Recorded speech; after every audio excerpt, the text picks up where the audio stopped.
Bonjour à toutes et tous. Je vois que vous lâchez rien et vous avez bien raison. On a fait connaissance ensemble il y a quelques mois maintenant, place des Invalides à côté de l'Assemblée nationale, où c'était déjà une très grosse mobilisation très réussie. À l'époque, j'avais dit que si l'IRSN s'occupait de sûreté nucléaire aussi bien qu'elle organise ses manifs, il ne fallait pas trop s'inquiéter. Donc, je maintiens. Bon, je commence par un petit mot rigolo, mais en fait, la situation est quand même pas terrible. Je redis 2-3 éléments. D'ailleurs, j'en profite pour dire que je suis pas tout seul, hein. Il y a mon collègue socialiste Gérard Le Seul qui est là. Je crois avoir aperçu Delphine Bateau également. Donc, malheureusement, on est une poignée pour l'instant, et je finirai là-dessus, sur l'importance de maintenir la mobilisation, mais on est quand même une poignée de députés à essayer de suivre ça de près et à vous défendre. Sur le projet qui s'appelle officiellement de fusion IRSN-ASN. Moi, depuis quelques semaines, je dis qu'il faut plutôt parler de dissolution de l'IRSN dans la SN. Et à la fin, on ne va pas voir grand-chose, quoi. C'est un peu comme le sel dans l'eau. C'est une fois que vous avez dissous, vous ne voyez plus qu'il y avait du sel avant. On pourrait aussi parler de fusion façon puzzle. Parce que, en même temps qu'il y a la fusion, il y a de nouvelles séparations. Vous le savez mieux que moi, notamment sur les expertises de sûreté et de sécurité.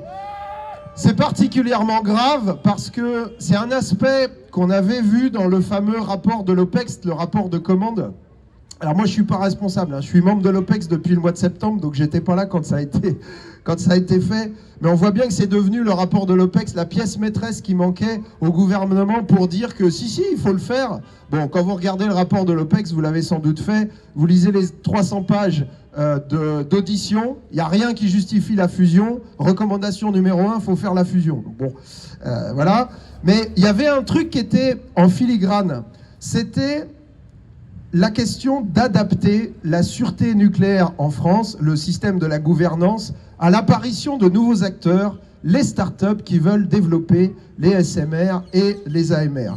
Et je crois que c'est particulièrement grave parce que ça a été redit, alors pour le coup, depuis j'ai fait quelques réunions de l'OPEX, mais par votre directeur général, mais aussi par les responsables de la SN, sur la question des SMR et des AMR, il est fondamental de maintenir ensemble les expertises de sûreté et de sécurité pour des questions de sécurité, mais même tout simplement pour des questions économiques, parce qu'on risque de se retrouver avec des projets qui en fait vont pas tenir la route en termes de sécurité, et à la fin on dira ben non, il faut tellement renforcer le niveau de sécurité que économiquement ça tient pas la route, donc on aura un kilowattheure qui sera pas compétitif, et donc les investisseurs privés qui sont en train de mettre de l'argent là-dedans et qui veulent un retour sur investissement relativement rapide, hein, c'est un peu le principe libéral qui s'impose ici, eh ben, ils vont pas les développer. Donc à la fin, on aura de la sûreté et de la sécurité parce que en fait, ces engins-là n'existeront pas, mais par contre, on n'aura toujours pas de courant et on n'aura toujours pas décarboné l'économie. Donc c'est particulièrement grave ce qui se passe. L'objectif officiel, c'est le changement d'échelle. Hein, il y a plein de projets qui sont devant nous, sauf que là aussi, moi je dis, bah, il faut choisir. Soit vous faites la relance du nucléaire, je parle au gouvernement, soit vous faites la fusion. Mais le colloque qu'on a organisé à l'Assemblée nationale il y a quelques semaines avec Gérard Le Seul notamment, ça a bien été dit que dans 80% des cas, les fusions comme ça de grands organismes, en fait, on rate les objectifs, surtout que là, les objectifs sont pas clairs. Et puis que là, il y a une particularité en termes de sûreté et de sécurité nucléaire. Ça a bien été dit par le prof d'université en sciences de gestion qui était présent. C'est la question du dialogue sur le regard du troisième. Quand l'IRSN fait ses dialogues techniques avec l'EDF, eh ben c'est bien que la SN regarde ce qui se passe. Voilà, je ne vous fais pas toutes les configurations. Vous avez compris le sujet. Donc il faut choisir où c'est la relance du nucléaire, où c'est la fusion, mais c'est sûr que c'est pas possible les deux en même temps. Surtout que, alors je me souviens, c'est Nevena qui l'avait dit, vous avez déjà plein de chantiers sur la table, sur les paillasses. Et la relance du nucléaire, vous l'avez déjà sous les yeux, avec les SMR, avec les déchets, avec ITER, avec les EPR2. Il y en a 6 qui sont dans les tuyaux, mais Macron Macron, la semaine dernière, a déjà dit qu'il veut faire les 8 supplémentaires. On ne sait toujours pas avec quels moyens, avec quelles compétences techniques et où est-ce qu'il va les mettre. Est-ce qu'il va nous les remettre au bord des fleuves comme 75% des réacteurs actuels? Je ne sais pas. Mais donc, vous avez déjà du pain sur la planche et je ne vois pas comment on pourrait faire cette fusion en même temps. Il y a un enjeu évidemment fondamental, c'est la question de la séparation de l'expertise et de la décision. Et le deuxième enjeu fondamental, c'est celui des modalités de publication. Et vous savez comme moi que dans le projet actuel, c'est renvoyé à un règlement intérieur qui serait fait dans la fameuse ASNR. Et ça, évidemment, c'est scandaleux. Et nous, on se bat à l'Assemblée pour dire... Bon, si vous voulez faire votre truc, écoutez, ok, ça va se faire, mais c'est le législateur qui doit être garant de cette séparation de l'expertise et de la décision et des modalités de publication. Ça ne peut pas être envoyé à un règlement intérieur. Modalités de publication, non seulement des avis d'expertise que vous produisez, mais également de la recherche. Et on sait que pour que l'expertise elle soit puissante, il faut qu'elle s'appuie sur de la recherche. Et pour qu'il y ait de la recherche, il faut qu'il y ait des chercheurs. Et pour qu'il y ait des chercheurs qui ont envie de chercher, eh ben, il faut qu'ils puissent être publiés. C'est comme ça que ça fonctionne. Donc c'est vraiment un des enjeux majeurs de ce qui est en train de se passer.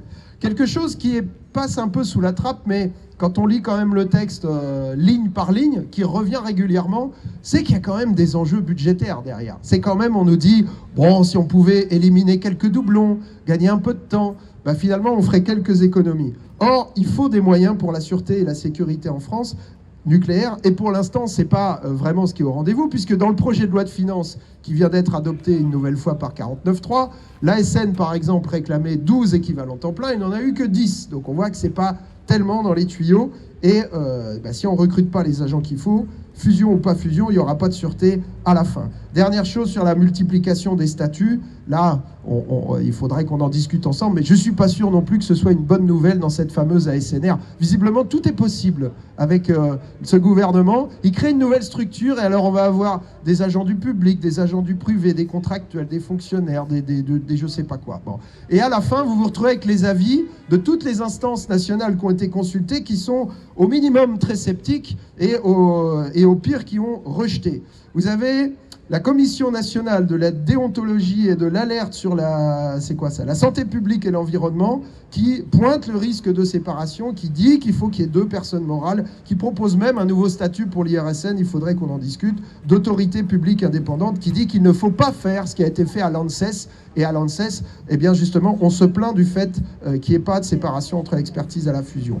Vous avez un avis très sceptique du Conseil national de la transition écologique, très sceptique du Conseil supérieur de l'énergie. C'est pas des insoumis comme moi qui siègent dans ces instances-là. Hein. C'est pas des fous. Hein. C'est des gens très sérieux, voilà, qui sont très sceptiques. Le Conseil supérieur de la fonction publique d'État qui a rejeté le projet. Le Conseil supérieur de l'enseignement supérieur et de la recherche, même chose. La même motion intersyndicale a été lue à l'entrée de ce CNESER.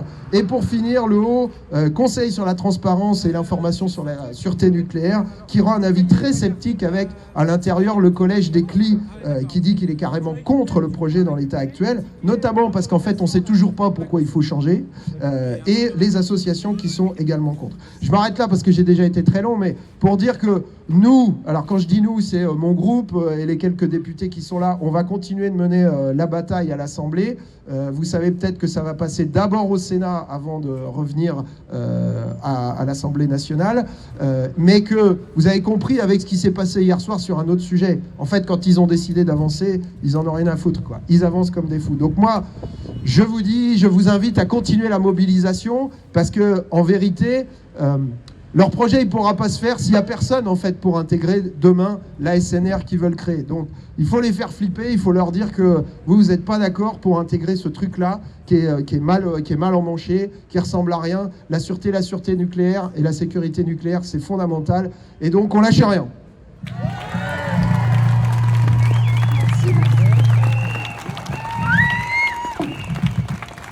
Merci à Maxime. Pour Maxime, on fait du bruit.